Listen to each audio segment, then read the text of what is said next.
Welcome back. Very हार्दिक स्वागत गर्न चाहन्छु। How are you? तिम्रो कलेजमा म भन्ने कार्यक्रममा फेरि तपाईलाई स्वागत गर्न चाहन्छु। आज हामीले एउटा नयाँ गेस्टलाई सधैँ जस्तै हामीले उपस्थित गरिसकेका छौँ। सर्वप्रथम हाम्रो गेस्टलाई स्वागत गर्न चाहन्छु। स्वागत छ हाम्रो कार्यक्रममा। के छ खबर तपाईँको? धन्यवाद कि भयो। नमस्कार पनि है। अनि खबरहरू त ठिकै छ, अहिलेसम्ममा खबरहरू ठिकै छ भनौँ न होइन। आराम कुशलै छु, राम्रै छु, सन्चै छु। आजकल किन व्यस्त हुनुहुन्छ तपाईँ? बताइदिनुहोस्, हामीलाई थोरै कुराहरू तपाईँको बारेमा जानकारी दिनुहोस्। ठ्याक्कै भन्नुपर्दा है, आजकल चाहिँ म अलिकति होइन ब्रान्डेड तरिकाको चाहिँ हो नि त।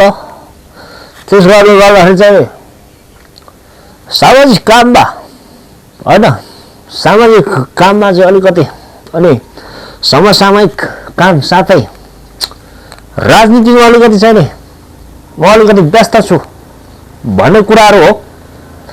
अब त्यस्तै तरिकाले चाहिँ म अलिक बिजी छु भन्ने खालको चाहिँ कुरा हो। अनि मैले सुनेको होइन 2084मा चाहिँ तपाईँ मन्त्रीको दावेदारमा चुनावमा उठ्दै हुनुहुन्छ अरे नि त। के यो हल्ला मात्रै हो कि साँचो हो त? यो कुरा एकदमै सही सुन्नुभयो तपाईँले, एकदम सही सुन्नुभयो, राम्रो कुरो सुन्नुभयो तपाईँले होइन। किन म भनेको अलिकति बौद्धिक व्यक्तित्वमा पर्छ नि त होइन। त्यस कारणले गर्दाखेरि म 84मा चाहिँ नि यो दलालीहरूलाई चाहिँ नि हटाएर म मन्त्रीको दावेदारमा चाहिँ चुनाव लड्नेछु। त्यसमा म जित्छु भनेर चाहिँ एकदमै ढुक्क छु। यसमा कुनै फरकै छैन, म अवश्य जित्नेछु यहाँ। अनि एकैचोटि तपाईँको मन्त्री परिषदमा उठ्न मिल्छ त भयो। ठिकै छ, तपाईँले अब हुन्छ भनिहाल्नुभयो होइन। अब चुनाव लडिहाल्नुभयो भने तपाईँले चुनाव जित्ने कतिको सम्भावना छ होइन, यो पनि हामीलाई बताइदिनु पर्यो नि त। जनताहरूले पनि यो कुराहरू चाहिँ बुझ्न चाहन्छन्। अनि तपाईँले त विभिन्न विकासको कुराहरू गर्नुभयो। त्यसमा एउटा अचम्म लाग्दो कुरो चाहिँ तपाईँले सुतेरै हग्न मिल्ने सुविधा चाहिँ ल्याउँछु भन्नुभयो। यो कतिको सम्भव छ यो बताइदिनुहोस्। यो भनेको त तपाईँको चाहिँ नि एकदम नर्मल कुरा हो नि त। किन भन्नुहुन्छ भन्दाखेरिलाई होइन, हामीसँग चाहिँ थुप्रै वैज्ञानिकहरू हुनुहुन्छ नि त, बौद्धिक व्यक्तित्वमा अलिकति अगाडि होइन। अब तारा बरालजी जस्तै युवराज सम्भल लगायत विदेशमा हुनुहुन्छ हाम्रो मेमोरी किङ।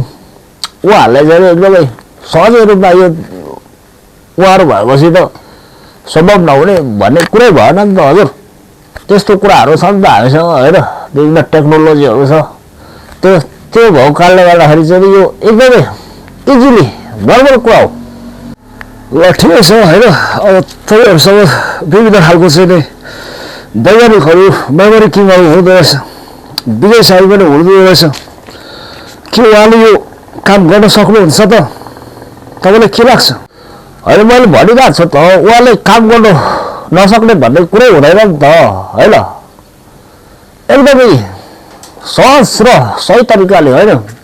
तपाईँको एक दिन अब बुक त तपाईँले 2 मिनटमा पढिसक्ने मान्छेले यति नर्मल कुरो गर्न सक्नुहुन्न। यो भन्ने कुराहरू चाहिँ एकदमै सजिलो तरिकाले चाहिँ उहाँले गर्नु सक्नुहुन्छ, यो मलाई विश्वास छ। यो ठिकै छ, कार्यक्रममा आउनुभयो। तिम्रो कलेजमा म भन्ने कार्यक्रममा तपाईँ आउनुभयो होइन। हाम्रो त्यसको रूपमा फालिदिनु भयो हाम्रो कार्यक्रममा, धेरै स्वागत छ। र अन्तिममा यो भिडियो हेर्दै गर्नुभएका हाम्रो दर्शक महानुभावलाई के भन्न चाहनुहुन्छ? छोटो मिठोमा तपाईँको कुरा राख्न सक्नुहुनेछ। अब के भन्न चाहन्छु भन्दाखेरिलाई जति पनि यो कार्यक्रमलाई हेर्नुभयो उहाँले के भन्न चाहन्छ भने म 84मा चाहिँ मदलको दालदारमा चाहिँ चुनाव लड्न आउँदैछु। त्यति बेला चाहिँ सबैजनाले मलाई साथ दिनु होला, सहयोग गर्नु होला।